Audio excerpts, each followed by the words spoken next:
ቸው ይዘው ከሄዱ በኋላ ወደ ራሳቸው ቤት ነበረ የገቡት። በቤታቸው ልጆች ሁለት ሴትና ወንድ ልጅ ነበራቸው ማለት ነው። አሁን ላይ ግን አብርሃም ቤት የገቡበት አላማ ለማሳካት በጣም እየጣሩ ነበርና ግን ደግሞ በድንገት አብርሃም ማርኮ ላይ ስለጮኸበት ይሄ ነገር አይገባውም በማለት ዲና አይቻልን ከቤት መውጣት አለብን ብላ እቅድ ታወጣለች። ዲና ግን እቅዱ ካወጣች በኋላ ሁለቱም ተያይዘው ይጠፋሉ ማለት ነው። በዚህ ሰዓት ግን አብርሃም በጣም ግራ ተጋብቶ ነበርና አሁን ላይ ሳቤላ እየጻፈች አባቷ ሳያት እያለቀሰች ነበረ። በዚህ ሰዓት ሳቤላ የሆነችው ነገር ግራ ገብቶት ነበርና ምንድነው ሆንሽው ልጄ እያላት ነበረ። ወደ እሷ በሚቀርብ ሰዓት አብርሃም እሷ አይኗን ጠራርጋ ሁሉንም ነገር እንዳልተፈጠረ ለማሳየት ትሞክራለች። በዚህ ሰዓት አብርሃም ምን የሆንሽው ነገር አለ ልጄ ንገሪኝ እያለ ማሟንም እየጠየቃት ነበረ። በዚህ ሰዓት ግን ሳቤላ አባዬ ምን ያክል ነው ያመመኝ፣ ህመሜ በጣም ከባድ ነው እያለችው ነበርና አብርሃም በዚህ ሰዓት በጣም እንባ ተናንቆትና አይ ልጄ ደህና ነሽ እኮ ትድኛለሽ እያላት ነበረ። እሺ ንገረኝ አባዬ ስንት ጊዜ ነው የቀረኝ ልሞት ነው እንዴ እያለችው ነበርና አባዬ ምንድን ነው የታመምኩት ህመሜ በጣም ከባድ ነው አልድንም ወይ ብላው ስትናገር ነበረ ሳቤላ። በዚህን ሰዓት አብርሃም በጣም አይኑ ውስጥ እንባ አቅርረው ነው ልጅ ትድኛለሽ ሁሉም ነገር ሰላም ይሆናል እያላት ነበረ። ሁሉንም ነገር አውቆ ልጁን ደህና እንድትሆንነት እየጣረ ይገኝ ነበረ አብርሃም። ግን ደግሞ ሳቤላ ይህን ያክል ህመሜ የማይድን ነው ወይ ብላ ብዙ ጥያቄዎች ነው ያጠያየቀችው። በዚህን ሰዓት አብርሃም ልቡ ይበልጥ እየቆሰለ እየመጣ ነው። ልጄ አንቺን ማዳን አልቻልኩም፣ ግን አታስቢ ትድኛለሽ እስካሁንም ለደረሰብሽ እያላት ነበረ። ግን ደግሞ አሁን ላይ የምትፈልገውን ነገር ከጎና የምትሆንላት እናቷን ትፈልጋለች። አሁን ላይ ሳቤላ እማዬስ ግን ሞታለች አይደለ ብለዋለች ለሱ። በዚህን ሰዓት እንዴት ያለሽ እናትሽ አልሞተችም እናትሽ በህይወት አለች ብለዋታል። ሳቤላ ታዲያ በህይወት ካለች እናቴ ለምን አትመጣም እኔ ጋር እያለች ስትጠያይቀው ነበረ። አብርሃም አሁን ላይ የልጁ የሳቤላ ጥያቄዎች በጣም ከብደውትና ምንድን ነው ማድርገው ከዚህ ሀዘን እንዴት ነው ማውጣሽ እያለ በውስጡ በጣም ሀሳብ ውስጥ ገብተዋል። ለብቻውን ወደ ሌላ ቦታ እየሄደ ነይ እስኪ ኒያይ ሚስቴ እያለና የመጀመሪያ ሚስቱም ካለችበትን ፈጥነሽ ድረሺ እያላት ነበርና በዚህን ሰዓት አብርሃም ከአይኖቹ ከባድ የሆኑ እንባዎች እየወረዱና ስለ ሳቤላ መቼ ነው ደህና የምትሆንልኝ ወይስ ታመልጠኛለች የሚለውን ጭንቀት ውስጥ አስገብቶታል ማለት ነው። ማርኮና ዲና ከቤት ከወጡ በኋላ ከልጆቻቸው ጋር ፈታ እያሉ ነበረ። በዚህ ሰዓት ግን ከልጆቻቸው በጣም ደስተኛ ነበሩ። ልጆቻቸው ግን ወደ ቤት ዲናና ማርኮ በሄዱበት ሰዓት ከአጋዣቸው እሷ ነበረች የምትይዛቸው። ቤቱም እነሱ ባዩ ሰዓት ምንም እንኳን ቢያቅፏቸው አኩርፍ ያለው እያላቸው ነበረ ወንድ ልጃቸው። በዚህን ጊዜ ለምንድን ነው የምታኮርፈን እያሉ እነሱን ጥያቄ ጠይቀዋቸው ነበረ። ህፃኖቹን ናፍቃችሁናል፣ ትታችሁን ለብዙ ጊዜ ሄዳችኋልና ስለዚህ አኩርፍ ያለው እያሉ ነበረ። በዚህ ሰዓት ግን አሁንም ቢሆን ማርኮና ዲና የልጆቻቸው ናፍቆትም በላይ የሚያሳስባቸው የአብርሃም ቤት ንብረት ስለነበረ ግን ደግሞ ታናሽ ሴቷ ልጃቸው አሁን ተው ብዬ ካለው እንደዚህ ነገር እንዳታደርግ እያለች ታናሽ ወንድሟ ስትቆጣው ነበርና በዚህን ሰዓት ዲናም ከወንድ ልጁ ማርኮ ደግሞ ከሴት ልጁ ጋር በጣም እየተሳሳቁ ደስተኞች ነበሩ። በመሀል ግን አብርሃም አሁን ላይ አዝኖና ከአይኖቹ እንባ በጣም ሲፈሱ ነበረ። በዚህን ሰዓት ግን ማንም ሰው አጠገቡ አልነበረም። ሳቤላም ህመሟ በጣም ከፍቶና ከባድ ሆኖባታል። ምንድን ነው የምናደርገው እያለ አብርሃም በጣም ጭንቀት ውስጥ ገብቷል። ግን ደግሞ ይህንን ጭንቀት እንዴት እናስወግደው እያለ እና ደግሞ መቼ ነው የምትድንልኝ ከዚህ ህመሟ ብሎ አሁን ላይ አብርሃም መንገድ ለመጀመር እየሞከረ ነው። ዲናና ማርኮ ስልክ ይደወልልናል በማለት ብዙ ጊዜ ይጠባበቃሉ።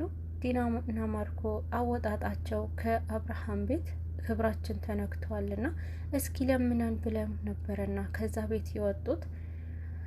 ማርኮና ዲና ሳሎን ላይ ቁጭ ብለው ነበረ። ስልክ ይደወልላቸዋል። ስልክም የተደወለው የነበረው ከአብርሃም ነበርና አብርሃም ስልክ ይደውላል። የደወለው ወደ ዲና ነበረ። ቅድሚያ ዲና ስልኩን ባየችው ሰዓት ዝም አይነሳም፣ አታንሳው፣ የውልቅ ጀመረ እያለች በጣም ስትደሳሰት ነበረ። ቀጥሎ ደግሞ ወደ ማርኮ ስልክ ደውሏል። አብርሃም በደወለ ሰዓት ይህንን ስልክ ለማንሳት ለማየት ይሞክራል። ይህ ስልክ አትየውምም፣ አታንሳ እያለችውና እሱ ሊሆን ይችላል ማን ሊደውል ይችላል ብላ ይበልጥ እንዳያነሳ ታደርገዋለች ለማርኮ። ግን ደግሞ አንዴ ስልክ ከደወለላቸው በኋላ መልሶ ስልክ አልደወለም አብርሃም ወደ እነሱ። በጣም ሲጠባበቁትና ቁጭ ብለው ስልኩን አይኑን ሲያዩት ነበረ።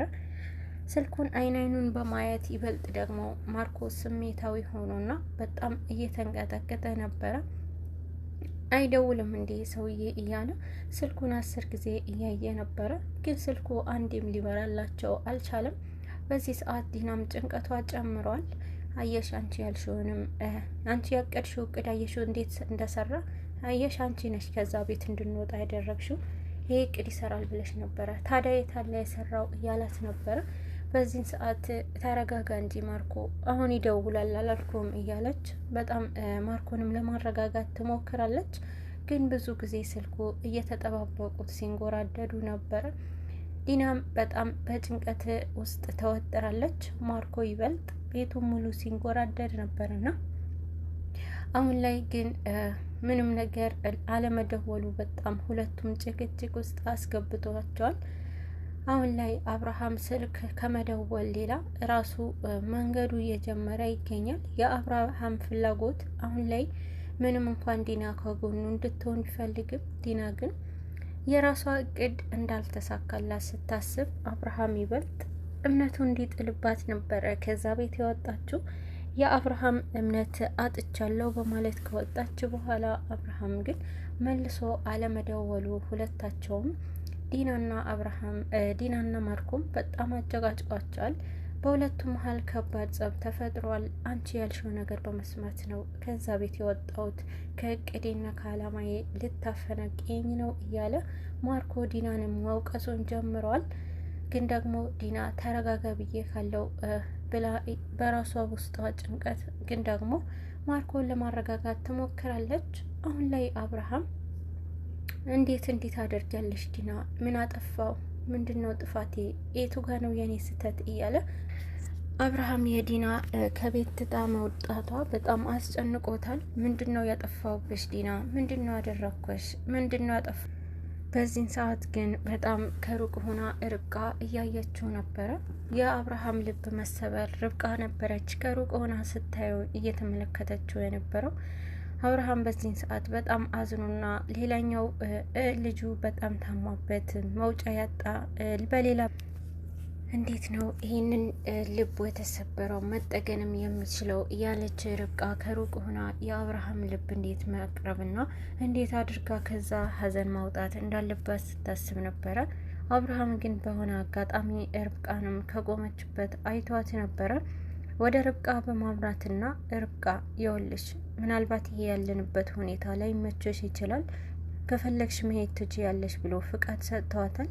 በዚህን ሰዓት ግን ርብቃ ሩህሩህ ልብ እንዳላትና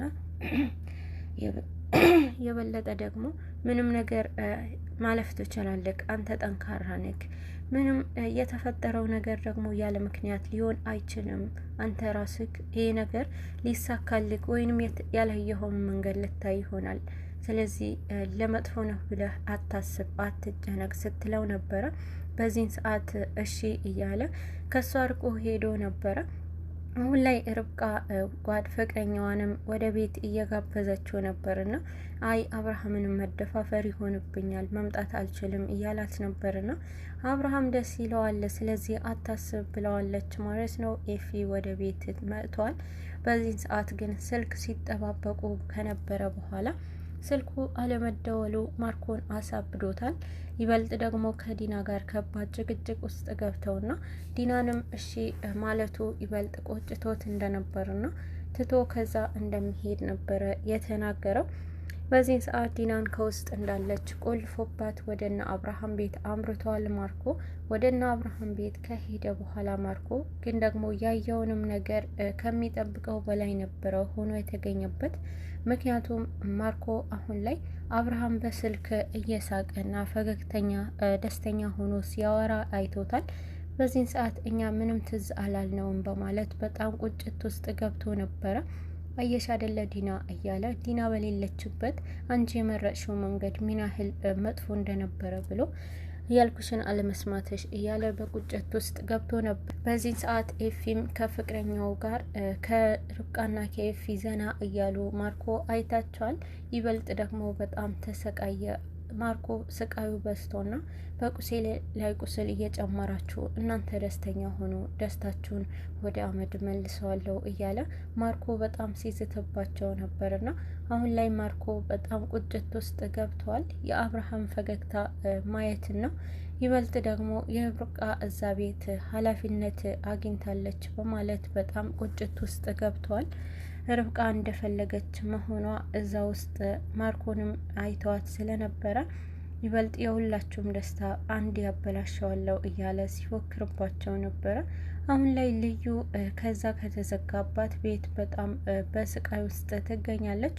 ማንም ዞር ብሎ ሳያያትና ልዩ በዛ ስቃይ ውስጥ ለብቻዋ እያሳለፈችው ትገኛለች። ግን ደግሞ ርብቃ አሁን ላይ ሻንጣዎቿ እዛ ቤት ካገኘችው በኋላ ርብቃ አንድ ነገር አስባለች። ለፍቅረኛዋ ስትናገር ነበረ ርብቃ ልዩ እዚህ ምናልባት ተደብቃ ሊሆን ይችላል፣ ደብቀዋት ሊሆን ይችላል፣ መፈለግ አለብኝ እያለችው ነበርና አሁን ላይ አብርሃም የልጁ ልደት ለማክበር ከርብቃ ጋር እየተመካከረ ነበረ። ርብቃ በየትኛውም ጉዳይ በየትኛውም መንገድ አብራው እንደምትሆን ቃል ገብታለታለች ማለት ነው። ማርኮ ግን የርብቃ በጣም ፊት ለፊት ከአብርሃም ጋር መታየቱ አስበሳጭቶታል። ይበልጥ ዲናንም እንድትናደድ አድርጓታል ማለት ነው። ዓይንሽ ማየት ከቻለ ሄደሽ አንቺ ማየት ትችያለሽ በማለት አሁን ላይ ዲና ወደ ቤት እንድትሄድ አድርጓታል።